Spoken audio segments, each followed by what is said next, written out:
নমস্কার দর্শক বন্ধুরা, ভালোবাসার সংসারে তোমাদের জানাই অনেক স্বাগত। আজকে হনুমান জয়ন্তী, তার সাথে বৃহস্পতিবার, তার সাথে পূর্ণিমা।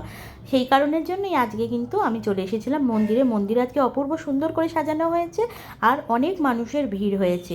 ভিড়ের জন্য তো আমি মন্দিরের ভেতরে ঢুকতে সেরকম সাহস পাইনি, কারণ ঢুকলে বেরোতে পারবো কিনা সেটাই সন্দেহ। গেটের কাছে দাঁড়িয়ে আমি আমার হনুমানজিকে দর্শন করে নিয়েছি, আর তার সাথে বাইরেও এরকম একটা মূর্তি দাঁড় করানো ছিল। ঘরে এসে গেছি, ঘরে এসে আমি মন শান্তি করে পুজো দিয়েছি, সেবায় দিয়েছি লাড্ডু এবং কলা, যেহেতু সেটা তার খুব প্রিয়। জ্বালিয়েছি চামেলি তেলের প্রদীপ, ধূপধুনো তার সাথে তো ছিলই। মন্দিরের গেটের কাছে দাঁড়িয়েই আমি হনুমানজিকে দর্শন করেছি। এই ভিডিওই তোমাদের সামনে তুলে ধরলাম।